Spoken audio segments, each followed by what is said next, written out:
Bonjour tout le monde. Moi, mon nom, c'est Annie Caron, puis je suis une élève de 8e année au Centre d'apprentissage du Haut-Massra à Claire, au Nouveau-Brunswick. Comme que c'est marqué sur ma présentation, moi, je fais ça sur l'intimidation dans nos écoles. Au début de tout notre projet, là, TEDxCHM, on a fait un test d'intelligence multiple.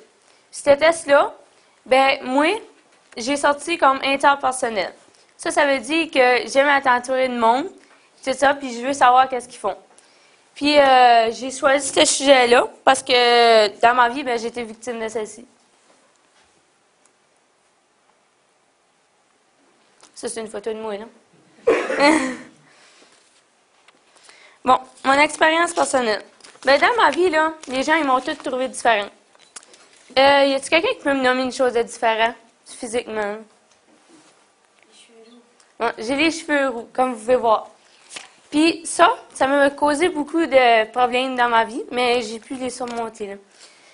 Puis aussi, la différence, c'est que j'ai beaucoup plus d'amis gars que d'amis filles. Mais c'est-tu normal? C'est normal.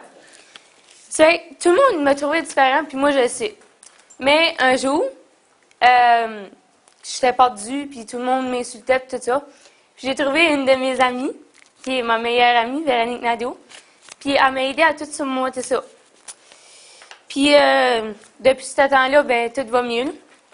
Puis, il y a des phrases ici que j'ai qu'ils m'ont blessée, comme « Hey, check la rouge, check le dictionnaire. » Puis, t'es-tu un gars ou t'es une fille? Parce que tu tiens plus avec des gars que d'autres choses. Mais ça, j'ai eu des hauts et des bas, puis j'ai pu m'en sortir grâce à Véro. Bon, prochainement, ça m'a amené vers cette question-là. L'école et l'intimidation, là, c'est quoi le lien entre les deux? Moi, j'ai trouvé que beaucoup de personnes vont dire que c'est l'école qui a inventé l'intimidation. Mais l'intimidation, là, elle a été inventée beaucoup plus avant ça. Puis, c'est une forme de conflit qui se répète presque à tous les jours. Elle se trouve souvent dans les écoles, mais elle existe tout autour du monde. Puis, elle n'est pas seulement présente dans nos écoles, ici, mais elle est aussi présente au travail. Comme il y a des adultes qui vont au travail puis qui se font juste pas respecter par les autres, puis c'est une forme d'intimidation qui est courante, là. Bon, rendu à mon idée de deuxième génération, ça m'a tout attiré vers cette question-là. Existe-t-il des écoles sans intimidation? Après avoir parlé avec M. Ewan McIntosh, il m'a dit de persévérer puis essayer de trouver une école. Mais j'ai pas pu trouver d'école, mais il y a une école en Italie que c'est pas qu'elle n'a pas d'intimidation, c'est juste qu'elle en a moins, puis c'est des questions de conséquences. Puis, c'est ça. Là, on va prendre du recul. Quand que vous, les adultes, là, vous étiez jeunes, OK? Puis même nous autres, quand on était en maternelle, première année, on était des petites sortes d'informations. Il fallait tout qu'on sorte. Puis, notre perception là, de ça, elle a été petite. On ne savait pas c'était quoi l'intimidation. C'était juste, pour nous autres, on n'avait pas d'intimidation, c'était juste des conflits. C'est que tu te chicanais avec ton ami, puis tu disais, toi, t'es plus mon ami, je joue plus avec toi. Puis là, le lendemain, c'était comme si rien s'avait passé. Mais rendu à l'adolescence, tu as pu trouver que c'était pas mal plus que ça. C'était quelqu'un disait de quoi, puis tu prenais ça personnel, puis il fallait que tu aies de l'aide. Puis des choses comme avoir été choisi pour répondre à une question dans la classe, choisi pour être premier dans une équipe, au gym, ou même laisser jusqu'au dernier sur le banc, ça, c'est des choses qui ont fait notre image de soi, puis qu'est-ce qu'on est aujourd'hui. Comme moi, personnellement, je suis bonne dans les sports. Puis souvent au gym, quand il faut que quelqu'un appelle une fille, je suis la première nommée. Mais comme pour moi, c'est normal parce que je suis sportive, je suis une fille sportive. Puis pour d'autres, j'en remarque ça, puis il y en a toujours qui sont laissés sur le banc jusqu'au dernier, puis c'est tout le temps les mêmes. Mais ça veut pas dire qu'ils sont pas bons dans les sports. C'est juste que le monde, ils veulent juste pas se tenir avec les autres. Mais il y en a un dans ma classe, je le nommerai pas, là, mais il est vraiment bon en sport, puis il est tout le temps laissé en dernier sur le banc. Puis ça, là, c'est ça que j'ai trouvé que ça m'attirait, parce qu'il est vraiment bon, puis il n'y a pas personne qui l'en manque, parce qu'il se fait intimider. Bon, là, on va revenir avec les écoles avec moins d'intimidation. Les autres, là, ils ont-ils une technique, un code de vie, ou même une phrase? Ben, moi, personnellement, je pense que c'est juste une question de conséquence. Comme une madame d'Istrie, en Italie, elle a dit, ben là, je l'ai traduit, là, parce que je peux pas lire l'italien, mais ça a dit, chaque école devrait avoir son plan de lutte contre l'intimidation et la violence. La commission scolaire devra déposer année après année un rapport contenant école par école des gestes d'intimidation qui auraient été posés et qui auraient demandé l'intervention de la direction ou d'un adulte. Ça, là, personnellement, je pense que c'est un bon plan. Parce que de nos jours, il y a beaucoup plus de gestes d'intimidation qui sont commis dans nos écoles, puis qui s'est rendu que lui qui se fait intimider, il ne sait plus comment s'en sortir.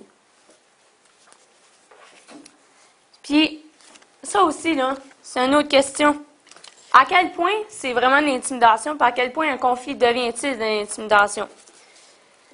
OK, par exemple, si je ne sais pas que je vais prendre un volontaire, Stéphanie, OK? Elle a mal à la tête, puis moi que j'y tape sur la tête. OK? C'est quoi ce qu'elle va répondre? Elle va dire aïe aïe. Mais là, ça, c'était un conflit parce que moi, je ne le savais pas. Puis là, je vais dire, excuse-moi, Stéphanie, je ne savais pas que tu avais mal à la tête. Mais si, admettons, il y en a un qui me dit, hey, va pas voir Stéphanie, là, elle a mal à la tête, là. Comme elle s'endure plus, puis je m'en vais, puis je la tape, puis je fais par exprès, puis je continue tout le temps, puis je l'attends avec ça. Mais après un bout, là, c'est quoi ce qu'elle va faire? Elle va péter sa coche, puis elle va être en colère après moi, là. Mais ça, c'est un conflit. Comme le premier que je vous ai dit, ça, c'est un conflit. Puis le deuxième, quand je fais à répétition, tout le temps, ça devient de l'intimidation. Rendu à, es-tu un intimidateur ou la victime? C'est pas tous les enfants qui en intimident d'autres. Il y en a qui sont juste dans leur coin, puis qu'il n'y a pas personne qui les tanne. Parce qu'ils sont peut-être plus haut que toi, puis tu veux pas les tanner, ou qu'ils veulent juste pas t'entendre. Ça ici, c'est des idées à comment un intimidateur peut ressembler. Si jamais vous voyez un enfant, ou même une personne qui a ça se peut qu'il mène à de l'intimidation. Il y a le déséquilibre de pouvoir. C'est un enfant qui a plus de pouvoir que l'autre, ou même un adulte, il surpasse les autres.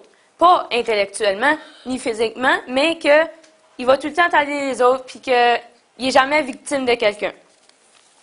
Il y a des actes blessants, que les actes blessants sont commis, puis que ça vient après un bout, qui sont répétitifs, puis que ça ne l'arrête pas. Il y a les actes directs et indirects. Direct, ça veut dire dans sa face que la victime va être insultée, que tout le monde va la regarder, puis ça. Puis il y a indirects qui sont faits dans son dos, que l'intimidateur, il veut juste pas qu'il la sauve parce qu'il n'est pas capable d'aller dire. Puis il y a le comportement répétitif, que les actes sont commis jour après jour. Puis se taquiner, se bousculer amicalement, puis faire semblant de se battre, c'est pas considéré comme des actes d'intimidation quand les deux enfants s'amusent ou que les deux personnes s'amusent. Si quand il y a quelqu'un qui s'amuse à battre l'autre, c'est l'intimidation.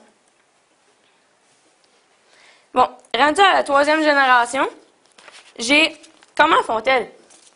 Bien, ça ici, c'est le plan de mon école, CHM. Ça, c'est un plan contre l'intimidation que notre école a pu trouver puis qu'ils ont pu améliorer. Bien, ça, c'est le lien. Si jamais quelqu'un veut le prendre, je peux vous le donner à la fin de la présentation parce que je ne vous présenterai pas le lien. Bon, mais ma conclusion.